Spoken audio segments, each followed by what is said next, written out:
Us humans are like ships lost in the ocean of life. We seek stable land and hope for guidance from the ocean's current, only to have it carry us on its own uncertain course. This often brings us towards feelings of helplessness and confusion, and causes us to desire to give up control as the captain of our ship. We look for someone or something to give us a break from the difficulty of navigating. This relief often comes in the form of intoxicating substances. Intoxicating substances allude to being worthy captains of our ship, but their destination is often limited to the shores of their own abuse. The greatest hardship of life is life itself. We are in constant battle against its complexities and illusions. When we don't take the necessary steps to deal with such complexities and illusions, we are forced to dwell on them.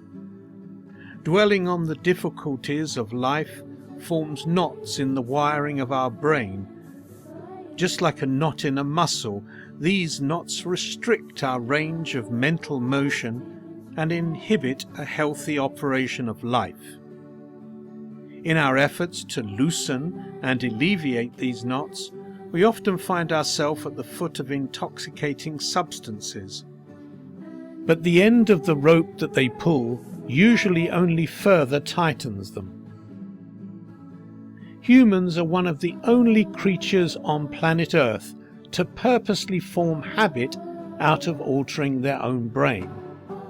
This is likely a product of the complex maze that exists between ourselves and the world, and drugs create an illusion of smoothness. Using pleasure-stimulating and mind-altering substances is not always harmful, but the problem is our inability to understand how to sometimes create this same smoothness on our own. It is this that causes the misuse and overuse of intoxicating substances, and it is this that we must be concerned about. People are not accomplices to the crime of drug abuse.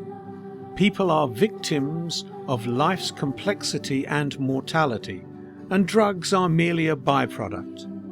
And as a culture, we must understand and be compassionate towards this. In order to understand how to appropriately handle substance abuse problems, we must first make sure we are appropriately handling human ones.